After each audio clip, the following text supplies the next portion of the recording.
Muy buenas noches, amigos y amigas de Diario La Hora. Cuando son las 8:33 de la noche de este domingo, 29 de marzo, nos encontramos en una nueva entrevista en vivo. Esta vez nos acompaña Gonzalo Callejas. Él es presidente de la Cámara de Industrias y Producción de Tungurahua. Buenas noches, Gonzalo. Gracias por aceptar la invitación. Muy buenas noches, Fabricio. Te agradezco a ti que me des la oportunidad de dirigirme a través de este medio y compartir algunas de las propuestas y algunas de los pensamientos que tenemos como Cámara de Industria a todos los que puedan oírnos. En esta noche hemos visto prudente y absolutamente necesario poder conversar con el representante de varios de los empresarios industriales de Tungurahua, ya que una gran preocupación de lo que vendrá después de la crisis, de la emergencia sanitaria, de la pandemia que estamos viviendo el coronavirus, seguramente es el empleo. Muchos empresarios, empleados, microempresarios, no podrán dormir pensando en qué va a pasar luego.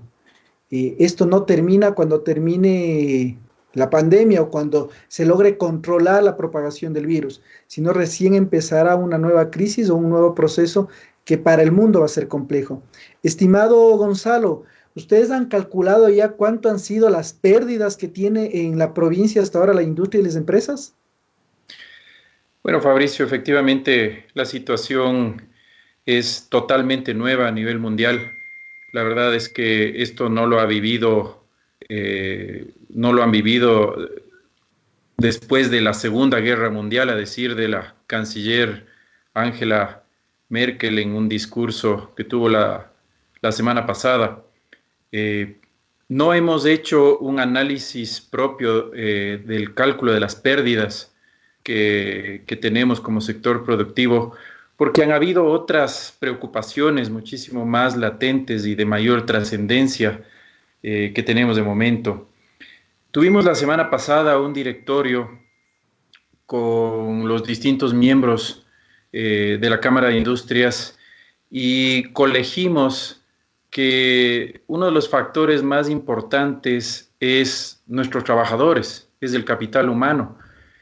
Eh, Hicimos los análisis propios de qué significaría para nosotros aguantar uno, dos, tres o yo no sé cuántos meses más con las nóminas y decidimos hacer un compromiso. Y este compromiso está radicado en el hecho de que dedicaremos todos los esfuerzos a aguantar el peso que tiene el pago de esas nóminas, dadas negociaciones que tengamos con los trabajadores, que todos afortunadamente están conscientes de lo que estamos viviendo y propendiendo a que de alguna forma nosotros como industriales podamos mitigar en parte esta necesidad apremiante que es, y la principal bajo todas las circunstancias, que es la supervivencia de las personas. Entonces no hemos desarrollado, no hemos analizado, no hemos visto otra cosa que no sea esa. Propuestas están encaminadas a resolver lo urgente más que lo importante, y lo urgente en este momento es la salud y la vida. Estimado Gonzalo, ustedes en las propuestas que hacen, que han presentado en un documento, la primera y su compromiso es mantener la nómina, no despedir a Sí. empleados. Pero para esto hay algunos pedidos o sugerencias al gobierno. ¿De cuánto depende de que el gobierno asuma sus pedidos para poder mantener la nómina? Efectivamente, Fabricio, mira, nuestra comunicación, nuestro análisis, nuestro consenso con todos los colegas industriales ha sido ese, velar porque todo el esfuerzo, como le dije hace un momento, esté destinado a esto. Nosotros hemos decidido emitir un comunicado que primero ofrezca. No queremos hacer un pliego de peticiones en función a las circunstancias que está viviendo el gobierno. Siempre hemos sido, de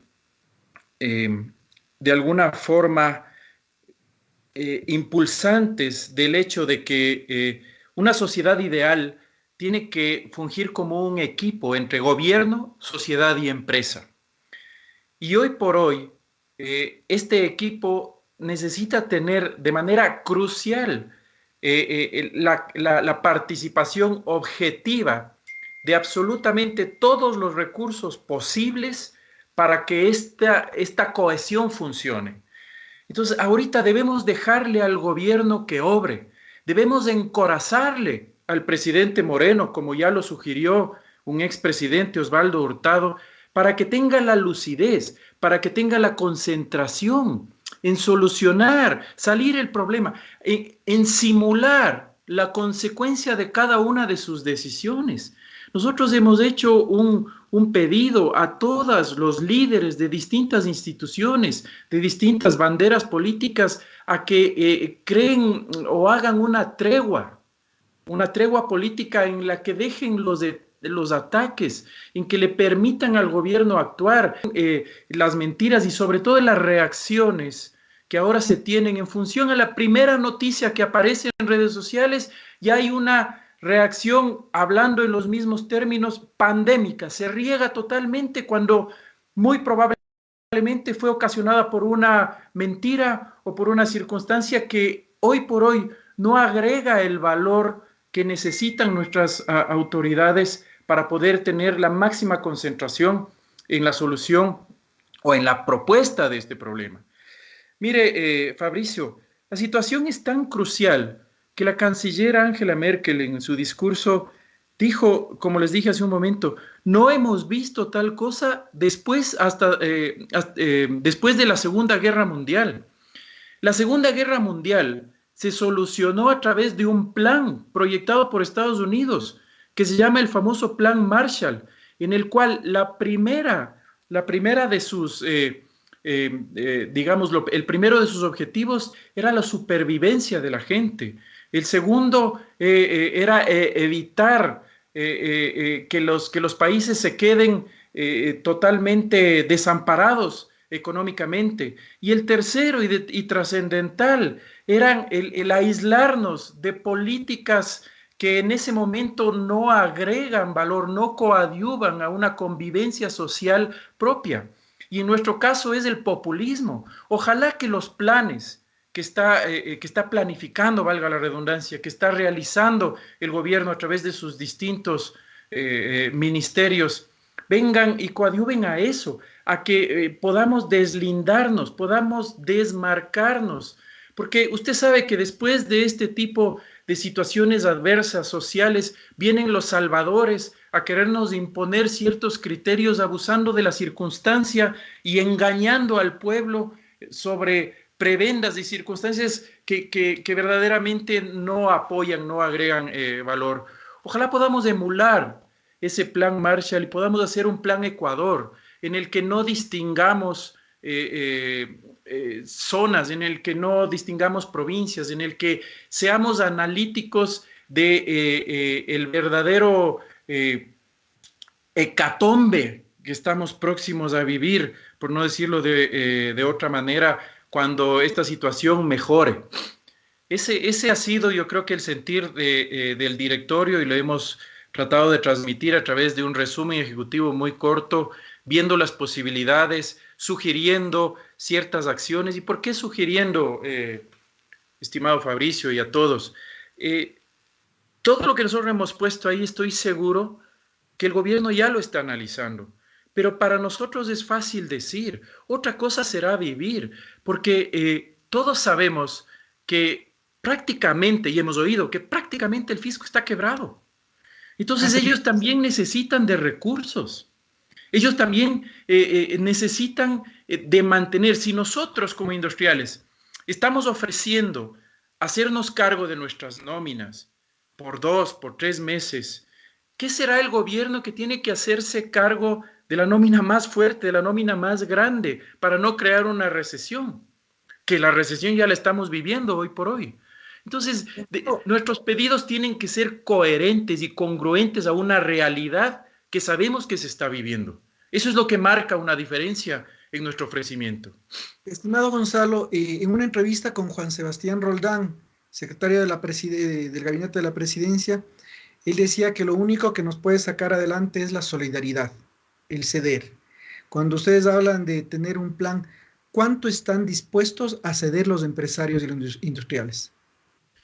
Mire, este año es un año de supervivencia. En palabras coloquiales, si salimos tablas, ya sería un buen año. Y creo que a eso depender. Hoy por hoy vemos la tragedia que está viviendo la hermana provincia del Guayas, la ciudad de Guayaquil. Y entre nosotros, entre un grupo de personas, en mi familia incluso hablábamos, eh, es fácil decir cierren las puertas y que no salga nadie, pero ¿tenemos conciencia de cuánta gente vive del día a día? ¿Sabemos cuántas personas tienen que salir a buscar la comida del día para llevar a sus casas? Entonces, creo que debemos atacar la raíz. Mire aquí en Ambato, que quiero resaltar el ejemplo de de las distintas autoridades que han obrado de una manera conjunta, liderados por la gobernadora, por el señor prefecto, por el señor alcalde Javier Altamirano, en donde ha habido una cohesión incluso con los centros agrícolas. El centro agrícola de Ambato ha decidido poner a consideración del prefecto, del alcalde, su maquinaria con la cual ellos fumigan sus sembríos. Y de esta forma ese aporte ha permitido, entre otras cosas, fumigar plazas y mercados, las terminales interprovinciales, los centros de transferencia cantonales, las unidades que elaboran. Entonces, los números, espero que un momento dado no aumenten, pero los números están ahí. Y eso ha sido por una oportuna decisión, por un oportuno liderazgo de nuestras autoridades, a quien también debemos acorazar para que ellos sean los que tomen este tipo de decisiones y nos aíslen de la enfermedad o del contagio que estamos teniendo en este momento. Respecto a su pregunta, estamos dispuestos a ceder todo. Estamos dispuestos como industriales a poner nuestro contingente total. Hay empresas que este momento, mire, como dicen coloquialmente otra vez, mientras todos lloran, hay empresas que hacen pañuelos. Hoy hay una empresa que ya está construyendo los cercos o los arcos de desinfección para poder lograr que todas las personas que entren a trabajar a un lugar o salgan de un lugar pasen por una lluvia de una agua con distintas características que supuestamente aísla o mata al virus y está teniendo un éxito rotundo. Entonces, la crisis es la madre de las oportunidades. Así como hay esta oportunidad, así como hay esta cohesión con los centros agrícolas para fumigar, que haya cohesión ahora con las distintas empresas de logística, por ponerles un ejemplo.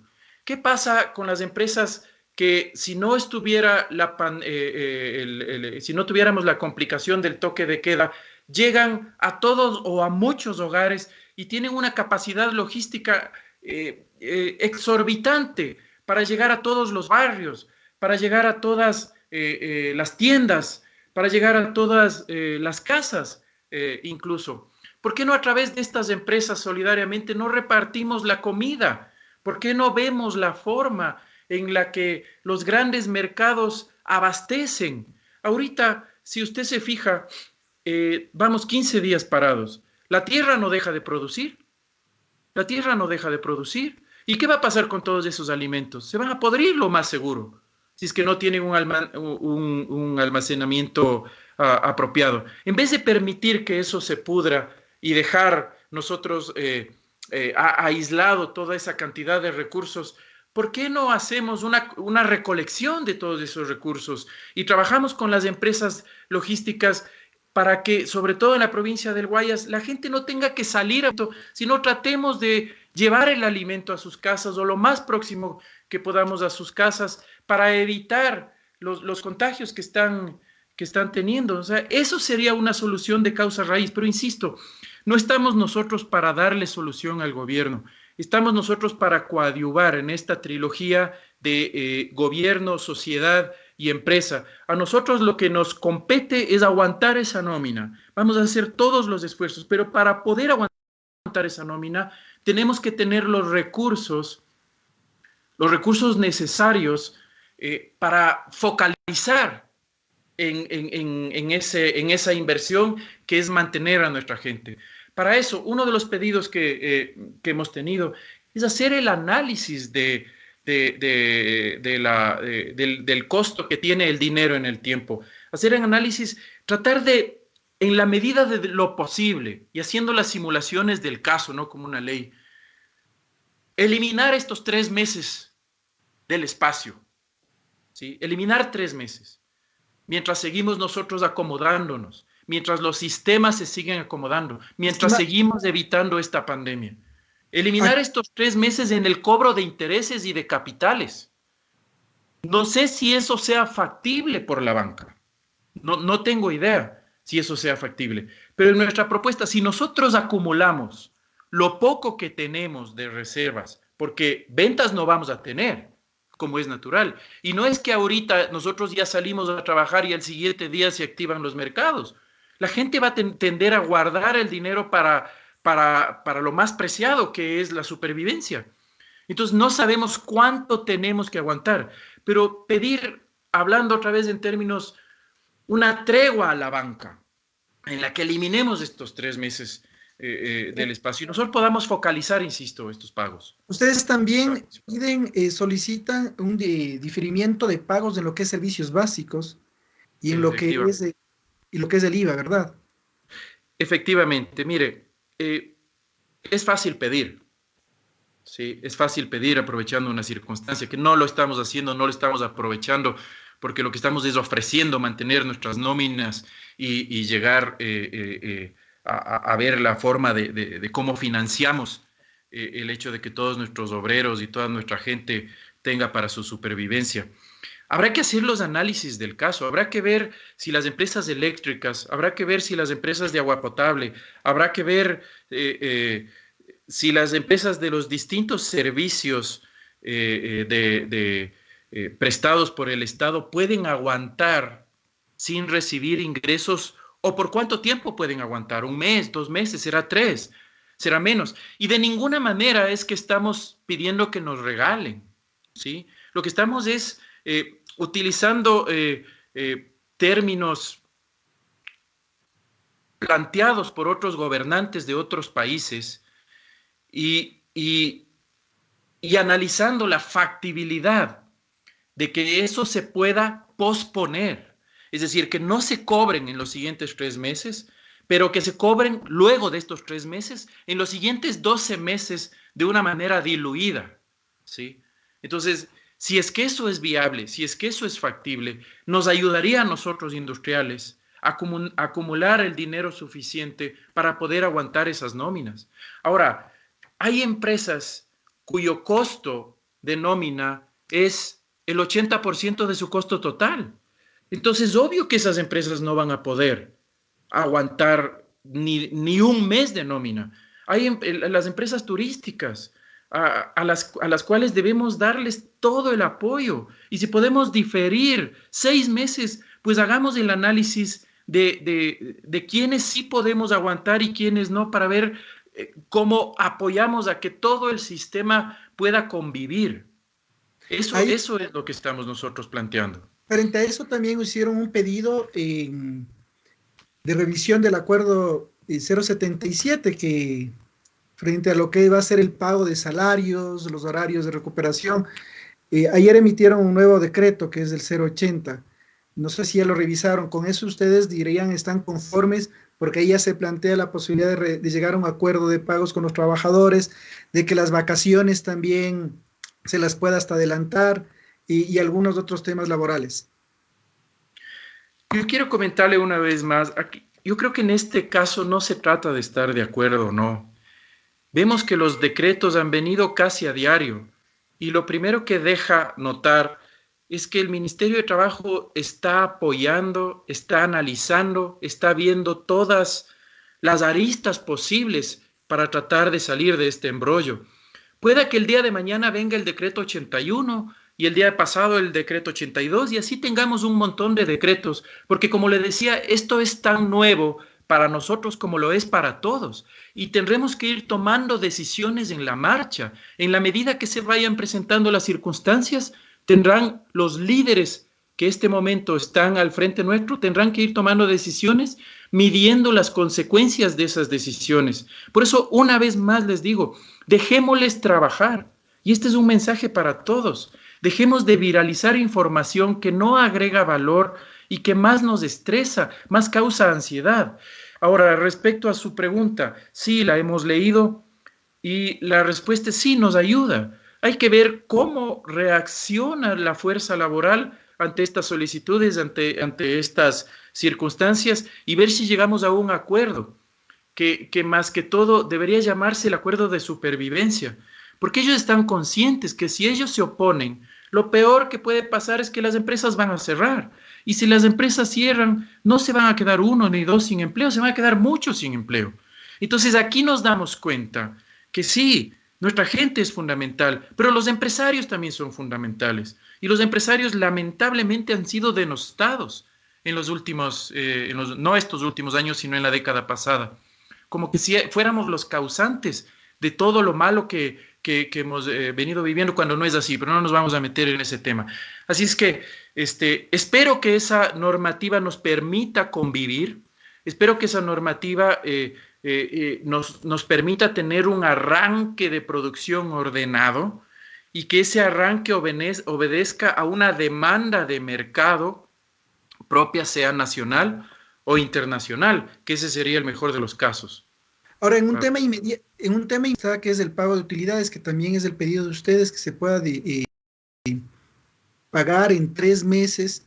El ministro de Trabajo dijo que eso no era posible porque han sido ingresos que ya se han tenido el año anterior y que utilidades que se han tenido el año anterior y que se tiene límite hasta el 15 de abril para pagarlos.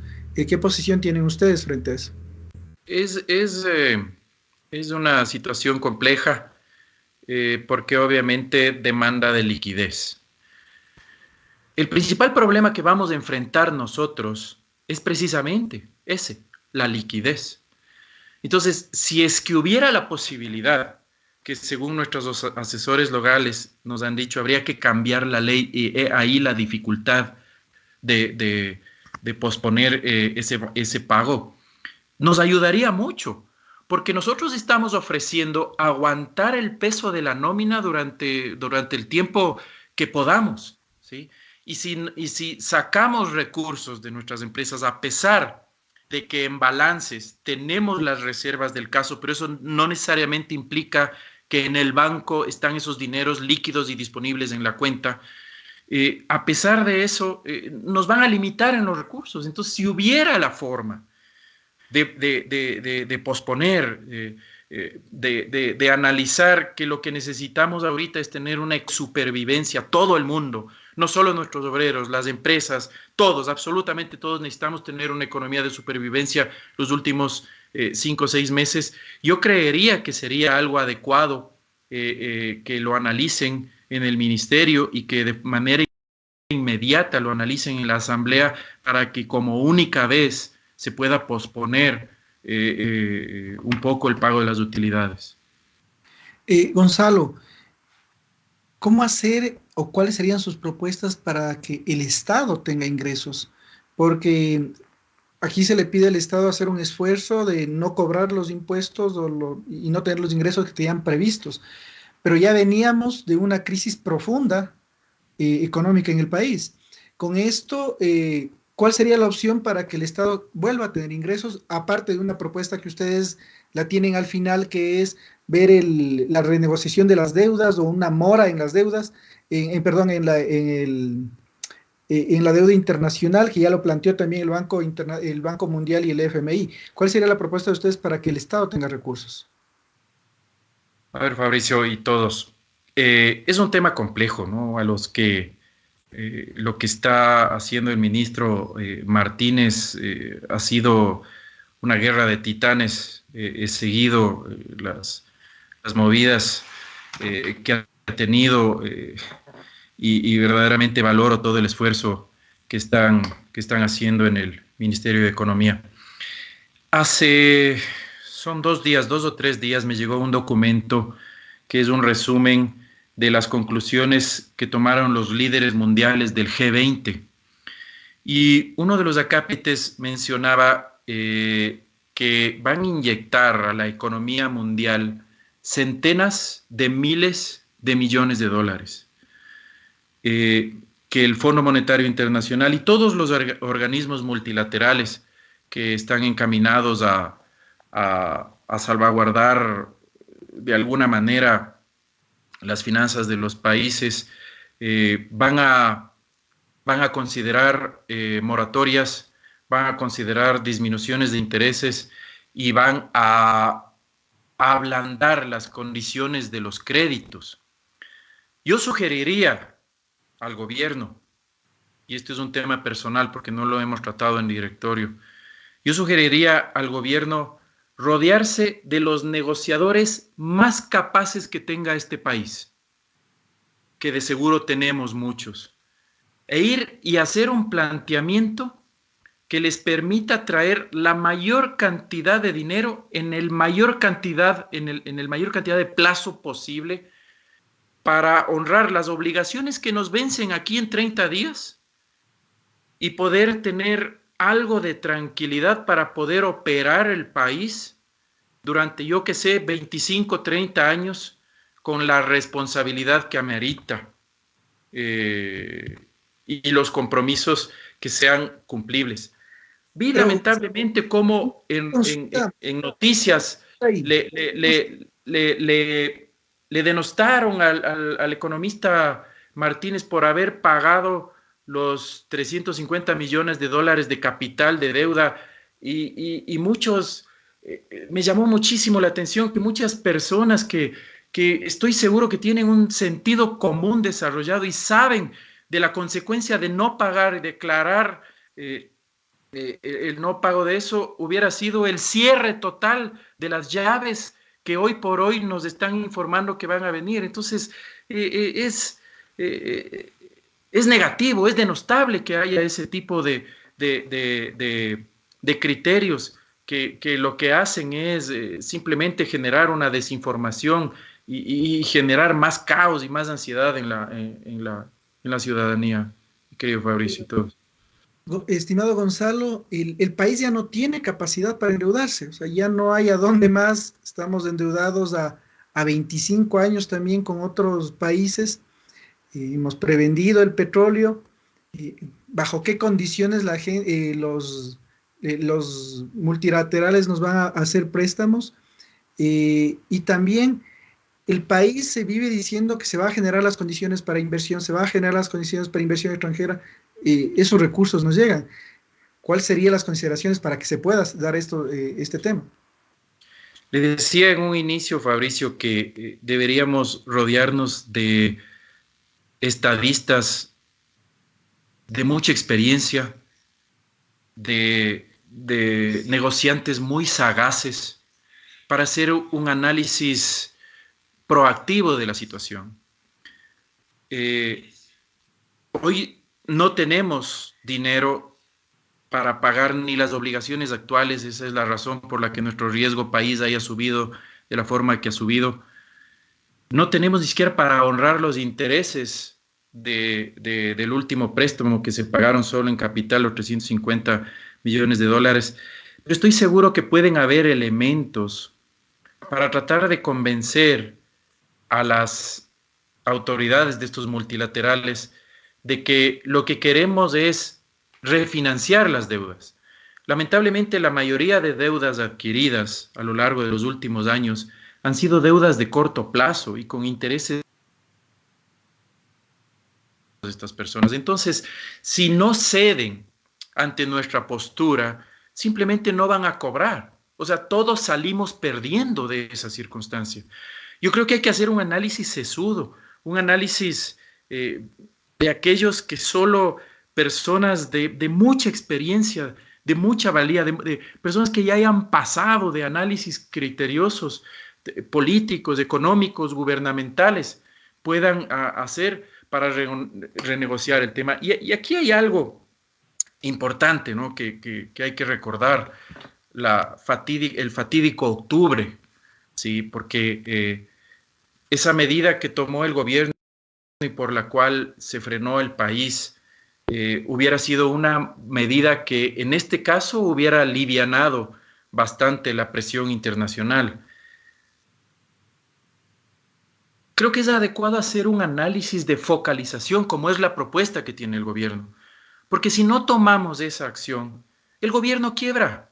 Y si quiebra, nos lleva a todos los que estamos aquí. Y ahí es Gonzalo, cuando vamos a propender y van a venir todas estas políticas supuestamente que ayudan a la gente, pero que no tienen un fundamento práctico. Afortunadamente, como hablábamos en el directorio de la Cámara, ahora la gente está muchísimo más informada. Y ahora la gente ve lo que pasa en Venezuela, lo que pasa en Cuba, y ellos ya saben y se enteran de primera mano que esos modelos son caducos, que no nos llevan a nada. Ahora nuevamente aparecen los gobernantes de la década pasada a ofrecer y a dar un pliego de cosas que si se hace todo, si se cumplen con todos esos, con todas esas acciones, vamos a salir de la crisis. Mentira, mentira. Y afortunadamente ya la gente sabe, ya los ciudadanos saben que no podemos confiar en esa división de clases, en donde simplemente se echa la culpa a las personas capitalistas de algo que no necesariamente tienen la culpa alguna. Ahora nosotros tenemos que, después de esta crisis, tenemos que salir mejores personas, tenemos que desembocar en mejores personas, en propuestas que coadyuven a que haya una mejor convivencia entre todos, empresarios, obreros, comerciantes, y ojalá hayan líderes que de este mal momento, vuelvan una oportunidad y tengan la suficiente fuerza, el convencimiento y el criterio para que nos saquen de esa guerra clasista que existe hoy por hoy, creada por mecanismos que no han llevado a nada en ninguna parte. Gonzalo, dentro de sus planteamientos tienen justo la revisión del retiro de los subsidios. ¿Ustedes creen que ya ser inmediato de salido de este problema de salud que tenemos? Yo considero que debe haber una focalización más que un retiro. Yo considero que se debe hacer un análisis propio de cómo esos recursos que se obtengan de esta focalización pueden ser invertidos, pueden ser analizados en el desarrollo de las personas. Eso es lo que yo Pero considero. debería Si ser no una, tomamos esa decisión, no salimos. debería Y ser eso están conscientes decisión inmediata, todos. debería ser una decisión inmediata del gobierno esta. No sabría decirle. No sé cuáles son las limitantes. Yo no me gusta aventurarme a circunstancias cuando tengo una falta de conocimiento. No sé el impacto que pueda tener esa medida hoy por hoy ante las circunstancias que nos va a tocar vivir. Ya le compete a los distintos organismos del Estado hacer las simulaciones del caso y ver cómo pueden hacer esa focalización y ver cómo pueden hacer eso sin que afecte más de lo que ya nos va a afectar propiamente esta crisis. Entonces, no creo que yo sea una persona que pueda emitir un comentario así nada más porque es lo que pienso, porque no tengo elementos de juicio que me permitan valorar una u otra circunstancia. Y dentro de las propuestas, que son varias en el documento, pero una que me ha llamado la atención es que ustedes proponen el aumento del IVA después de que la recuperación económica. ¿Creen que esa es una forma de que esto va a dinamizar la economía? Mire, esto ocasionó un debate entre los miembros del directorio porque todos dijimos que aparte de la preocupación que tenemos por nuestra gente, tenemos que mandar un mensaje contracorriente, decía uno de los miembros, un querido amigo Carlitos León. Tenemos que hoy por hoy todos someternos a una realidad económica distinta en la que si no arrimamos el hombro, no va a ser posible salir. Y eso es parte de lo que estamos dispuestos a salir, a ceder. Por eso nosotros decíamos que nos pongan las reglas claras. Si es que van a haber más impuestos, que nos pongan las reglas claras para poder prepararnos en flujos, para poder prepararnos en acciones.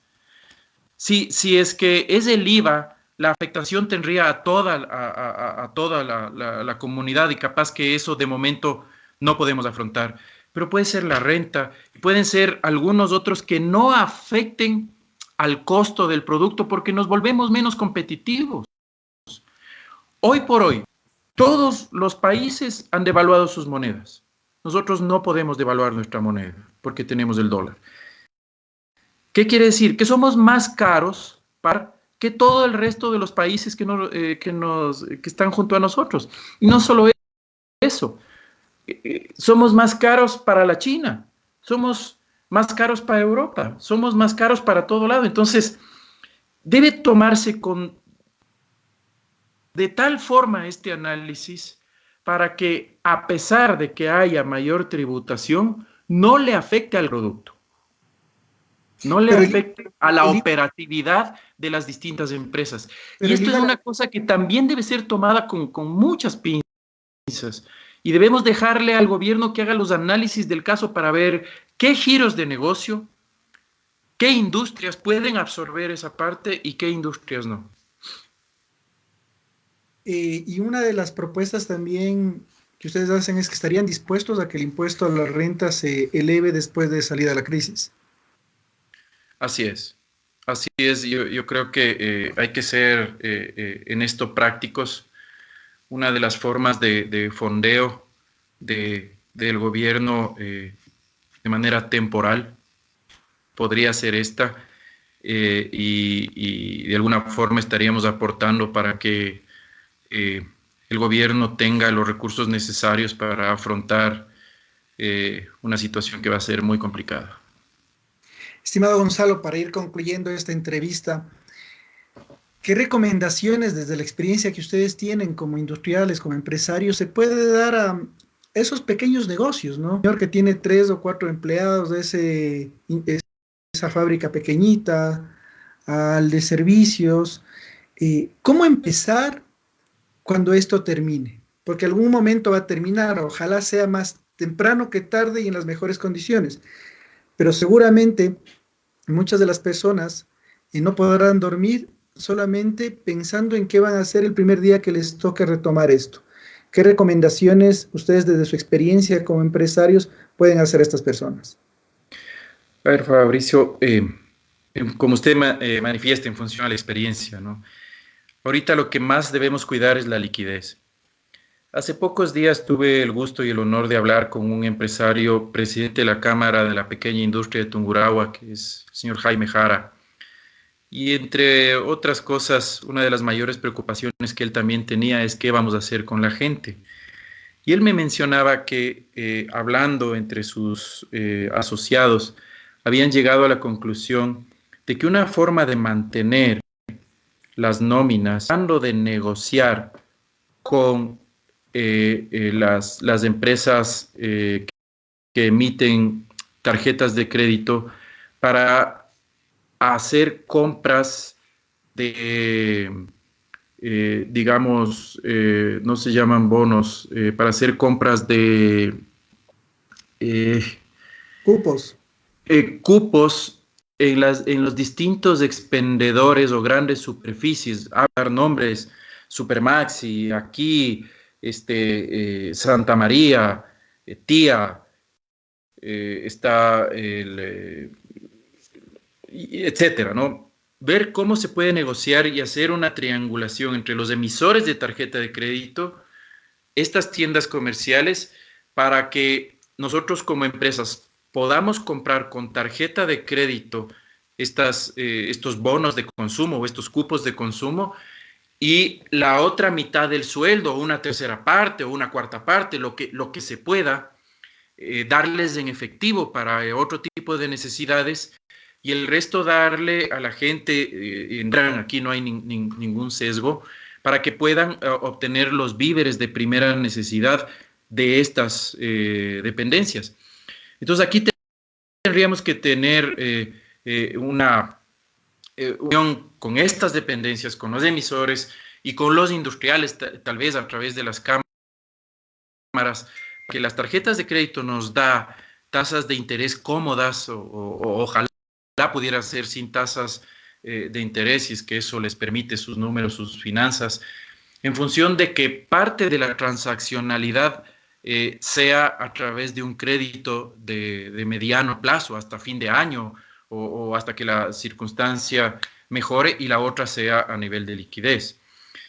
Yo creo que, como bien se manifiesta, la crisis es la madre de todas las oportunidades, y lo principal sería estar unidos, estar de alguna forma informados, venir a las cámaras, consultar en las cámaras las distintas directrices que tienen. Nosotros estamos afiliados a la Federación de Cámaras de Industrias a nivel nacional, a la Cámara, a la organización que aglutina las cámaras industriales a nivel nacional, cuyos líderes, en el primer caso es la dama Caterina Costa, y en el otro caso es el distinguido amigo Pablo Zambrano, que son personas que tienen todo el anhelo y todo el deseo de apoyar, todo el deseo de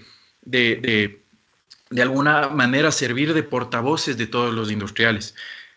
Una de las cosas importantes que hay que resaltar es se ha perdido todo el respeto a la institucionalidad, se ha perdido el respeto, y entre ellas se perdió el respeto a las cámaras. Las cámaras deben ser el mecanismo de comunicación entre todos sus agremiados y el gobierno o las instituciones que de alguna u otra forma tienen incidencia o influencia en las acciones que nosotros tomamos. Entonces creo que debemos darles esa preponderancia.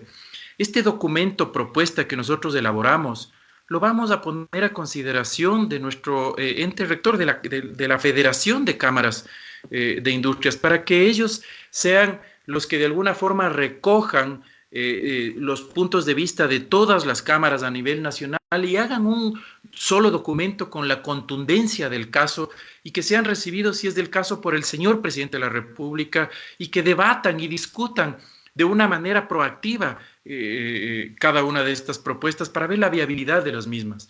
Entonces, mi recomendación sería esa: unámonos, ya sean pequeñas industrias, grandes industrias, veamos qué piensa, veamos las afectaciones que tiene cada uno de ellos, y seamos portavoces de cada una de las necesidades que existen en las industrias para poder canalizar las soluciones. Gonzalo, como bien lo manifestaba, lo que está pasando en el mundo tiene que servir para que cambiemos. Ha sido un golpe durísimo, lo estamos viviendo. ¿En qué tienen que cambiar los empresarios después de estas lecciones recibidas? Mire, hace pocos meses hubo el congreso, la reunión de Davos, en el que hacían los análisis del por qué algunos países derivaron en sistemas socialistas, en este famoso modelo del socialismo del siglo XXI, en sistemas que no necesariamente lleven a una sociedad a un mejor entorno. Y la conclusión a la que llegaron es que las empresas debemos transformar el capital y volverlo un capital social. Y eso quiere decir que debemos ser responsables por las comunidades, no solo por nuestro entorno, no solo por reproducir dinero sobre los capitales que estamos invirtiendo en un determinado lugar, sino que nos volvamos corresponsables de lo que está pasando en nuestro entorno, de que tengamos políticas de progreso, en este caso no solo para nuestra gente, para nuestros empleados u obreros, sino para mejorar el sistema de vida de todos los que nos rodean. Y de esa manera emitiríamos un mensaje en el sentido de que el capital no es malo, de que la inversión no es mala, de que la ambición no es mala cuando esta ambición es medida. Pero si vemos los mecanismos en los que podemos coadyuvar para que mejore un sistema de vida de una determinada zona, eso frenaría y eliminaría muchos de los efectos que hemos tenido que vivir en estos últimos 10 a 15 años de vida republicana, sí.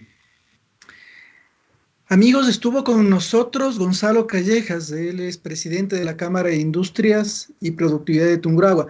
Gonzalo, le quiero agradecer por el tiempo que nos ha dado y porque a través de Diario La Hora ha podido conversar con las personas que nos ven aquí en Tungurahua, en el país y en el mundo a través de nuestras redes sociales. Muchas gracias, Fabricio, por esta oportunidad. Quisiera, para culminar, mandar un mensaje de optimismo. Sé que no sabemos a lo que vamos a enfrentarnos, pero creo que si nos unimos y trabajamos en equipo, podemos lograr sobrellevar este momento con las menores causalidades posibles. Sobre todo, apoyemos a nuestros gobernantes, confiemos en ellos. Es difícil eso, dadas las circunstancias que hemos tenido, sobre todo en la década pasada, pero hoy por hoy no nos queda otra que sacar adelante en nuestras comunidades con los recursos que tengamos. Es decir, esta cancha nos tocó jugar y en esta cancha debemos ganar. Muchísimas gracias, Gonzalo Callejas, presidente de la Cámara de Industrias y Productividad de Tungurahua. Amigos, como hemos escuchado en esta serie de entrevistas y ahora con el presidente de la Cámara de Industrias, es necesario repensarnos diferentes en el mundo, en la sociedad, en la familia, en nuestros entornos, repensar la relación trabajador, empleado, sociedad, que los duros momentos que estamos pasando como país, como mundo, como planeta, nos sirvan para buscar un nuevo camino, para repensarnos cada uno y repensar el mundo. No se olviden además que la salida de esta grave crisis sanitaria que está viviendo el país está en nuestras manos. No todo pueden hacerlo las autoridades, no solo lo tienen que hacer ellas. Nosotros, con quedarnos en casa, estamos siendo responsables con nosotros, con nuestros entornos, con nuestra familia. Mañana no se olviden de seguirnos en nuevas entrevistas en vivo a las 15:30, 3:30 de la tarde, estará con nosotros Inti Quevedo. Ella es médica y tiene un máster en salud pública. Con ellos vamos a conversar sobre lo que está pasando en el tema de salud en el país, qué opciones de salida tenemos y sobre todo cómo tomar las respectivas medidas para que las demás provincias no pase lo que ha estado pasando en el Guayas. Y a las 19:30 tendremos una entrevista en vivo con Jefferson Pérez. Con él conversaremos justo esto, cómo tener otra visión y cómo salir en los momentos de crisis para adelante. No se olviden de seguirnos en nuestras redes sociales, de informarse a través de nuestra página web, porque Diario La Hora tiene lo que usted necesita saber.